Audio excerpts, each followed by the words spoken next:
Hi, everyone. Welcome to our talk on Meta's Kubernetes-based portable AI research environment. My name's Navarre Pratt. I'm a software engineer at CoreWeave on our applied training team. I'm joined today by Shaun, a production engineer at Meta.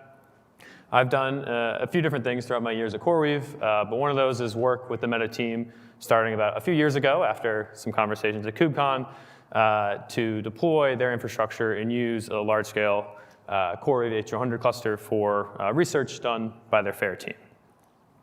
So I'm sure a lot of you in this crowd know who Meta is. Maybe more people nowadays know who CoreWeave is, but if not, I'll give a little description. So CoreWeave is a cloud provider. Some people call us a neo cloud. We like to call ourselves the essential cloud for AI. Marketing aside, what exactly does that mean?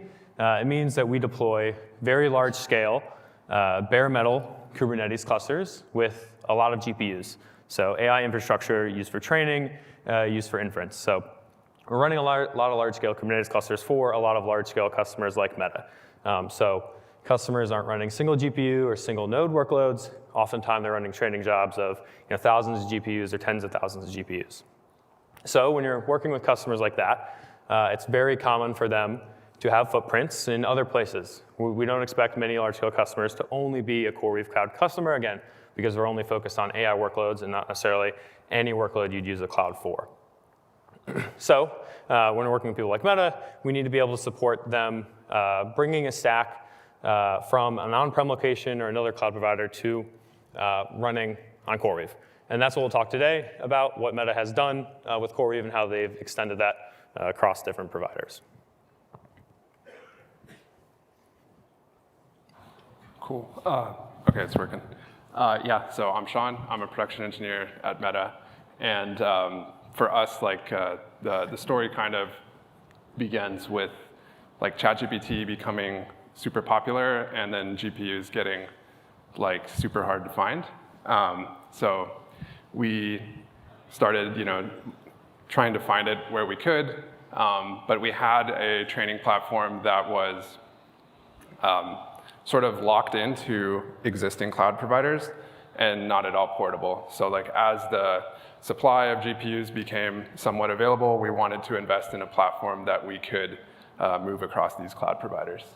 Just for everyone's mental model, when we talk about the research cluster, we're usually talking about the Slurm cluster, and we'll show sort of how that works on top of Kubernetes in a bit. But in short, you could think of the research cluster as a Slurm cluster. You SSH in to a login environment, you submit your job to the control plane in green, and then it gets scheduled onto a compute node, which we'll call Slurmd. Oops. Before we get to how things sort of look today on Kubernetes and our multi-cloud, there's a little bit of history we have to go through. So as I mentioned before, we're sort of locked into doing things a specific way depending on the cloud provider we were running in, because we were not using Kubernetes. So for us, that meant everything was a machine image, which meant we had to build machine images the way that the cloud provider wanted us to. We have this thing called meta instance, which is really just a way of saying we platformize all the daemons that build bridges back to our on-prem environment, and we call that the containerized meta instance layer. And then on top of that, everything else is containerized as well. So you see the Slurm components in blue are running in containers on top of the CPU nodes. And then on the GPU nodes on the left, you see we have Slurmd, but it's not in a container. And the reason for that is it's actually pretty hard to run Slurmd inside of a container because Slurmd runs jobs, and jobs are subdivided resources, which is the exact same thing that your container runtime is trying to do when you run a container. So in this design, we didn't have the containerized Slurmd, but we did when we moved to Kubernetes. One last thing I want to point out on this slide is we have this big, dark chef box on the right, which kind of doesn't fit into the picture. Everything here is somewhat immutable. The OS itself, the containers and things like that, but then we have chef running, which is sort of converging the hosts into a state that's defined over time that is usually different than the time the instance was booted. So we were really motivated to get rid of that and try to use Kubernetes to drive the state of the nodes to where we wanted them to be. From there, this is the new architecture we went to.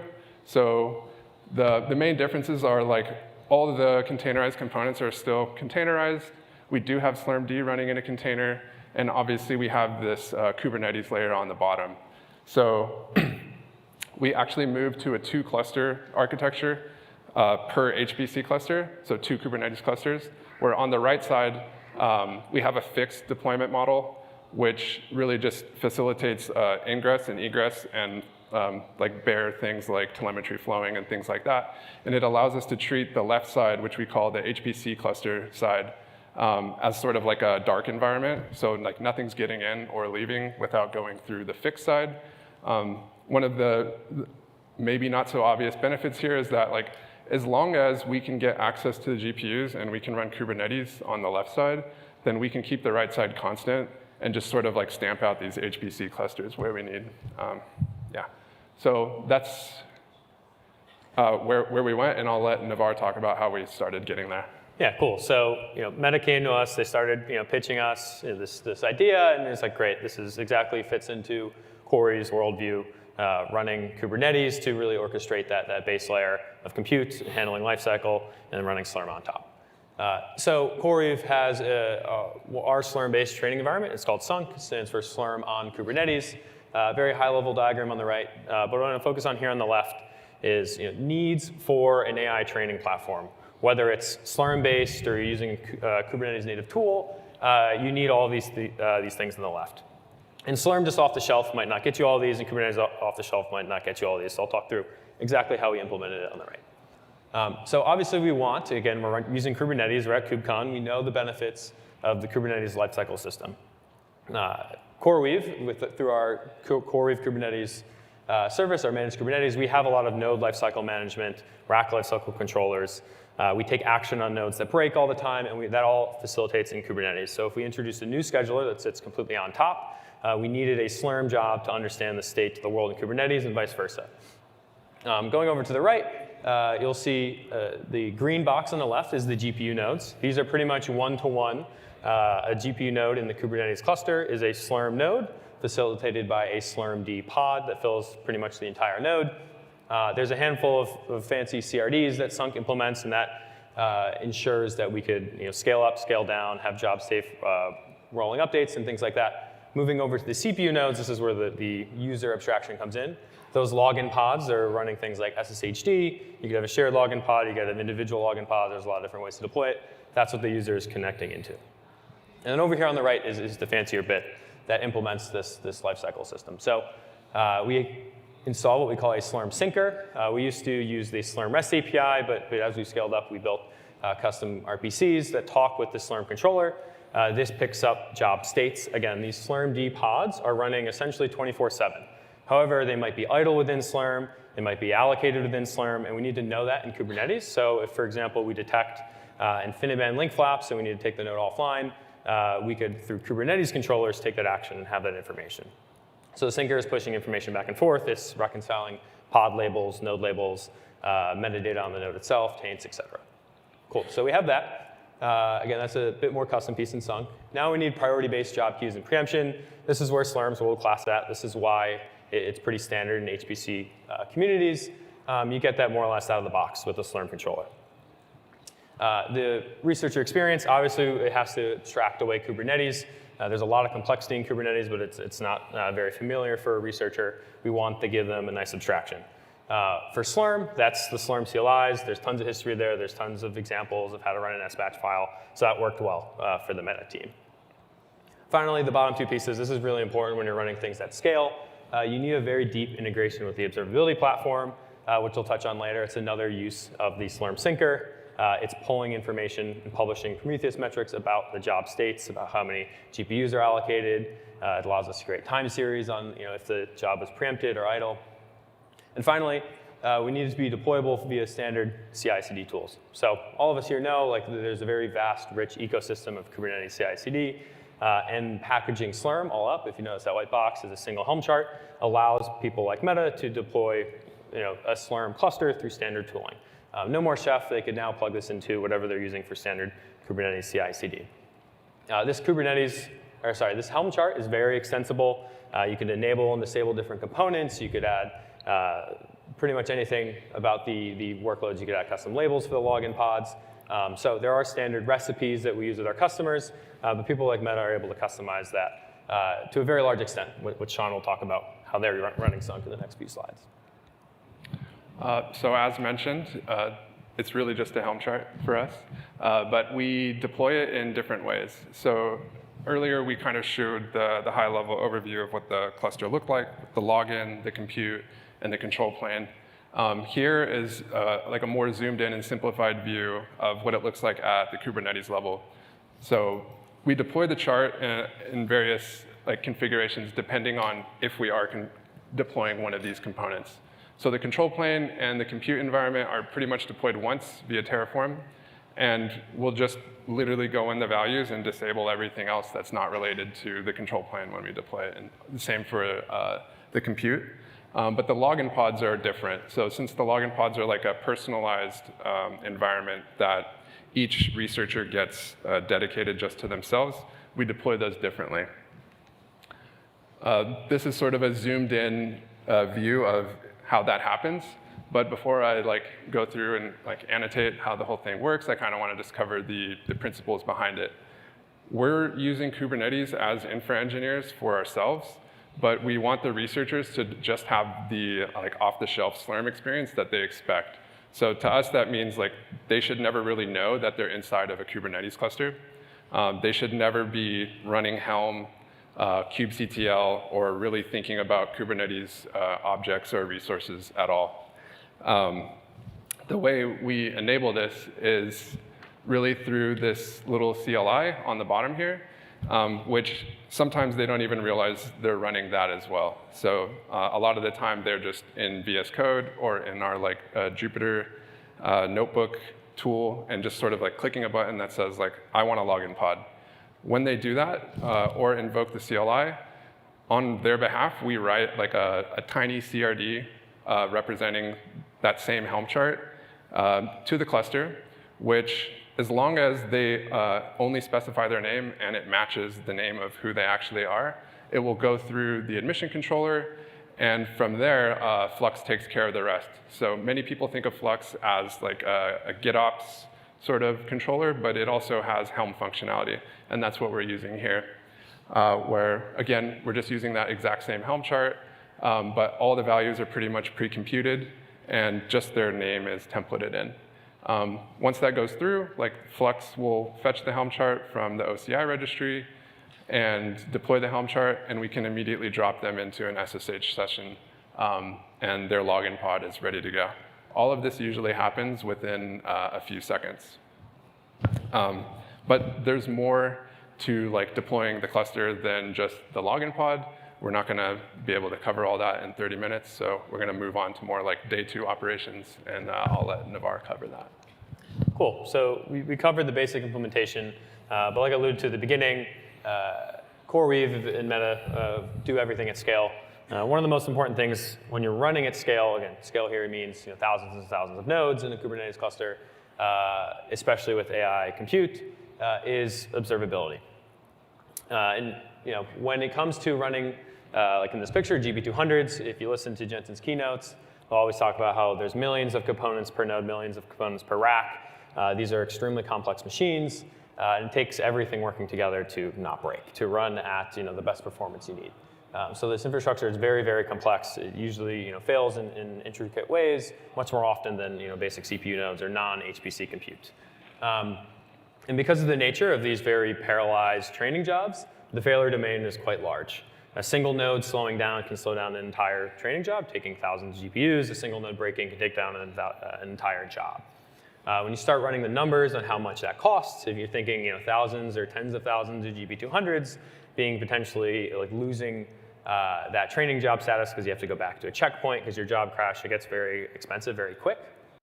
And not only do you have to worry about jobs completely failing, but when there's weird issues, your job's running 5% slower, your job's running 10% slower. Again, that could be a huge impact. It could be very, very expensive. And when you're running jobs that are months and months long, it's very important to root cause these issues. You need to know if it's something with the hardware, was the node removed from the cluster, is the cloud provider taking care of it, or do I need to go profile my code and see if there's a bug that they introduced? So you need what we call a full stack observability. Usually when you're working with the cloud provider, there's some black line where the cloud provider takes everything underneath, and then you get the rest of the information. Usually that looks like something like a VM. CoreWeave is running everything bare metal, so the nodes in their Kubernetes cluster is the entire 8 GPU H100 node. It's the entire GB200 node. So we're able to really take that black box and remove it and really open it up. So usually our standard is if I'm in there debugging a job issue with Meta and Shaun and their team, everything that I'm using, all those logs and metrics, needs to be available to them. So how does that look in practice? Going through the left, this is everything that we're usually sending over to them.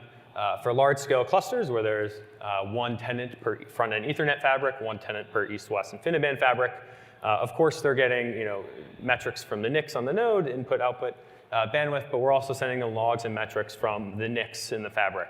They're getting everything about the compute that they're using. There's usually a back-end distributed storage that they're using and they want information from, so there's additional audit logging there. Of course, there's performance metrics. Of course, there's everything on the GPU nodes. Again, this is more than, NVIDIA SMI will give you, this is more than the DCGM exporter. There's power draws, fan curves, XID errors, kernel logs, everything that you would need to root cause an issue is available here. Moving over to the dashboards on the right, these are screenshots of Grafana. Again, it's really zoomed out, but the important piece here is it's going to take you through that full stack. In the top right, you see a dashboard representing a single Slurm job. It's about 2,000 nodes. You'll see at some point the job requeued. You see those time series near the top. And that table is all the nodes that have some sort of issue with the timestamp right around when the job requeued. So right away, OK, my job requeued, not because of an issue in my PyTorch code, but because there was an InfiniBand link fault on one of the nodes. If you click through into a node, you get the screenshot down below. And you can see our system taking some action on it. The red versus green here is the node being in production and the node being taken out of production, certain alerts firing. You'll see it's moved from production into triage. So you're able to get that, again, that full stack observability. And again, the important part, calling back from Sunk, is that you're able to see the Slurm job state. If you looked at this from purely Kubernetes observability, the Slurm pod was running on this 24/7. You didn't know that the job requeued, again, because the pod is still running. So you need that visibility into the Slurm state. So this is all great. These are screenshots from CoreWeave Grafana. If you're a CoreWeave customer, you could log into CoreWeave Grafana. But for large-scale users like Meta, who already have their own observability platform, they don't want to go to CoreWeave managed Grafanas. They want to ingest it in their own data sources. So we have a product we call Telecaster. It's a telemetry forwarding. This is, again, a very high-level diagram, but we'll walk through the ingestion path here on the bottom. That left box is the customer Kubernetes cluster. So obviously everything, all the node metrics, any other, this is the syncer is putting out metrics, all that is in there, and it's getting pushed into the CoreWeave managed control plane clusters. So like most managed Kubernetes clusters, the control plane is run out of band. Customers don't see the nodes running their API server, but it's very important that they get things like the audit logs coming out of that. So all that gets pushed through to various Kafka topics we have running throughout our infrastructure. Not pictured here, but again, there's metrics and logs coming from the Ethernet fabrics, InfiniBand fabrics, and storage clusters. And this is stamped out across multiple super regions, multiple AZs.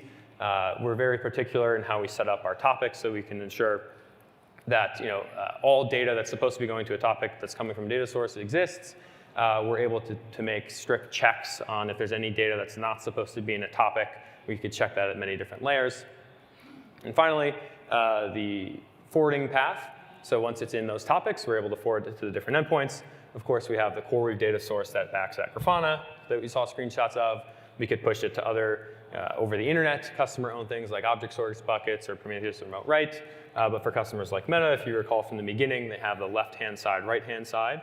All network traffic from that Meta cluster at CoreWeave is going through a direct connect into that right-hand side cluster, which they then control all the ingress egress rules as they have standard throughout all clouds. So it's very important for us to get those logs and metrics back into their VPC, which is in their Kubernetes cluster, so then they could forward it over their private connection. So it goes back through what we call Nimbus Gateway. To construct their VPC product, CoreWeave runs DPUs on the edge of all these bare metal nodes. It's a smart NIC. It programs our network traffic. So usually CoreWeave cluster is allowed to push metrics out, but no CoreWeave traffic can reach into the cluster to make sure that the customer network is private. But this anonymous gateway makes available very specific endpoints so we could forward our logs and metrics through. Again, so lots of different data sources all get pushed back into the customer cluster, where again, Meta can then deploy what they need to do to push it back into their data sources, which Shaun will walk you through now. For us, every sort of conversation about where we're going to deploy includes us going through something of a checklist towards the top, which we call like the baseline infra layer, like things we absolutely must monitor in order to run a cluster like this effectively. So like we're always going to need the K8s control plane logs and the K8s audit logs. Like if someone execs into a pod, we want to know exactly who that is. Things around the Kubernetes state, so we can monitor if something's stuck pending, things like that. And then things that happen on the host as well. So kernel logs, kubelet logs, pretty much anything in systemd is something we're going to want to know about. And it's something we actually do need to think about depending on where we deploy, because different cloud providers allow different levels of access to nodes and things like that. On top of that, we have what we consider like our baseline research telemetry layer. This layer is like less coupled to what the cloud provider does, and is just something we can like pick up and bring with us. But if you know, within Slurm, the story around like getting out the job logs and the instrumentation is not super well refined. So we did the instrumentation ourselves in various places. We have researchers, including the OTel SDK inside of their code to submit OTel. We're watching cluster resources with OTel collectors and things like that. We have custom OTel collectors that can sort of read the job logs and query Slurm and enhance the logs themselves before shipping them out, and things like that. So that's sort of like just what we're doing baseline, but also depending on the cloud we're deployed in, we'll get different levels of insight on what's happening beyond the machine. So like in the case of CoreWeave, we were getting pretty much everything. What was the temperature inside of the rack of that specific machine? What's happening on the network fabric, things like that. And for all of these, we really have this problem of like, there's just too many sources, and we have weird sinks that we want to write to. So in order to keep things portable and manageable, like we really leverage OTel, obviously, but more specifically OTLP, which is the protocol that OTel is using to sort of encapsulate really anything related to telemetry. So metrics, logs, traces, it's all OTLP to us. Our job is to just get it into OTLP and then ship it over to what we call the OTel gateway. The OTel gateway is important for us because Meta is like a big established company and has built its own internal telemetry services over the years for doing pretty much analyzing anything. So for us, we have to do that translation from OTLP into our internal format. But I mean, OTel as an ecosystem altogether will allow you to export to pretty much anything. So it's not something that's just relevant to us. But before we had the OTel gateway, we were really in a bad position, and we would sort of, depending on the cloud or environment we're deployed in, we'd have a custom translator for every type of telemetry source, which would try to massage its data back into something on the Meta data center side. But now we centralize on this gateway. We have the common interchange format, and things are like much simpler to reason about. That's the meat. There's not much more to add. Just as a quick recap, the takeaways here are like when you want to provision or like create like a higher order type within Kubernetes, you don't actually always need to reach for a controller. If most of it is just templating logic anyways, like the Helm and Flux can get you pretty far. And then as far as telemetry goes, like leveraging OTLP to handle the fact that like you have this telemetry here, but you need it over there. It's just really nice to take in pretty much any source and write it to any sink. So thanks for coming, and definitely thank you to all these projects that made this possible. So that's it. Thank you. We do have 5 minutes left, so if anyone has questions, we could take a few questions. Otherwise, of course, thank you. Sure, you want to just like stand up, come to the front? I don't know if there's any mics for questions, but I could repeat. Yeah, thank you for your presentation. That was really good. I actually have one question. I really like the model of the container-based multi-cloud, right?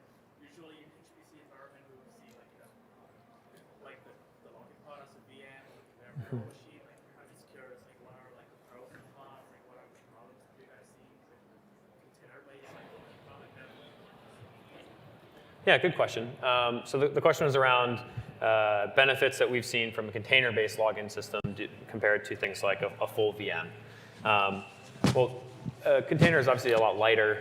Usually for the use cases, a customer or a user doesn't necessarily need a whole VM. They don't need a GUI. Most of the use cases we see are people SSHing in, direct connect VS Code, direct connect cursor. Again, it also allows you to plug right into normal Kubernetes clusters. If your cloud footprint is VMs, then okay, maybe that makes more sense. But again, if your cloud footprint is a bunch of Kubernetes clusters that you use for running Slurm, then that's just much natural of a system. It allows us to roll out things a lot easier. There's a lot more upstream containers. So it fits our use case a lot better. And I don't think the differences between the two, besides for orchestration, is too noticed by our users.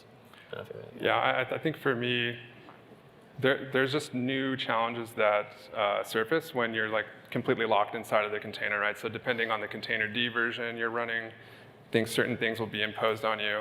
And if you do it well enough, it feels like a server to the researchers, and then they start having their own requirements, and suddenly like they want to start running Docker inside as well, and you have these like new problems that emerge. I think like one obvious benefit of going a VM-based route would be like the ability to snapshot the environment and restore to it.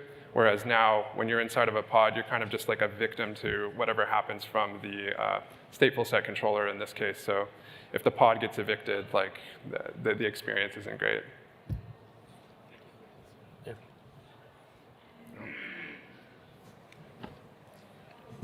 Hi. This is a great presentation. Thank you. My question is around how are you handling node failures, or how are you logging it, and how are you retaining that training data? If so, how are you using that failure data to inform your models per se? Thank you. Yeah, good question. There's a few different layers there, and again, I think I could easily turn into another full presentation. But breaking that down to a few different layers, the bottom layer is the compute orchestration. Right, so if a node fails, do I take it out of a customer cluster? It's no longer production ready. So that system is all handled by Kubernetes node controllers, lifecycle controllers that CoreWeave have created, and as part of our managed Kubernetes offering.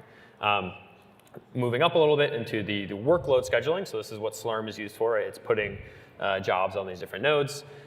If we take any action on the Kubernetes side, say we catch an alert, any of these lifecycles are trying to take action, that information is pushed up into Slurm as a node drain with some information. Kubernetes node is cordoned for a certain reason that ends up as a Slurm drain with a certain reason.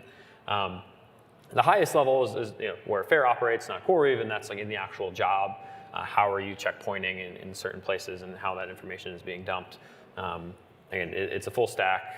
I don't know if you have any more out of the top layer, but. Yeah, I think for us, the how is the node managed story varies by the cloud provider. So yes, the talk is about portability, but there's always touch points, right? I think Navarre covered pretty well how it works in CoreWeave, and in other environments, we have controllers which try to do similar things. As far as like, well, what happened to the job logs and stuff, like that's all being streamed. So like you have some of that, and it's really up to the researcher to define like their strategy for checkpointing and things like that in terms of resumption or node failure, job failure, like whatever happens. So yeah, I think the takeaway there is that we found a lot of success in leaving Slurm just being the workload orchestrator and handling the compute orchestration if node fails to Kubernetes as a much more richer, lifecycle system. Okay.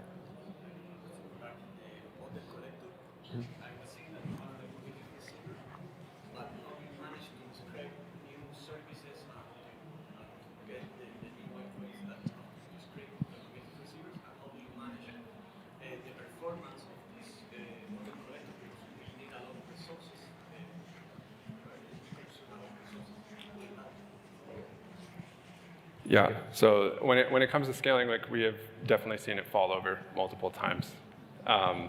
It's really just, we just keep adding resources as the cluster gets bigger. As far as automatically detecting there is also a Prometheus in here. It's kind of like a slimmed down, I was trying not to put it all in one place. Yeah. No. Yeah. But if you want to know more, there's people here who can, yeah. Cool. I think we're right at time, but we'll be around for any other questions. There's a CoreWeave booth down the exhibit hall if you want to stop by and talk more. But otherwise, thank you very much for coming to the talk.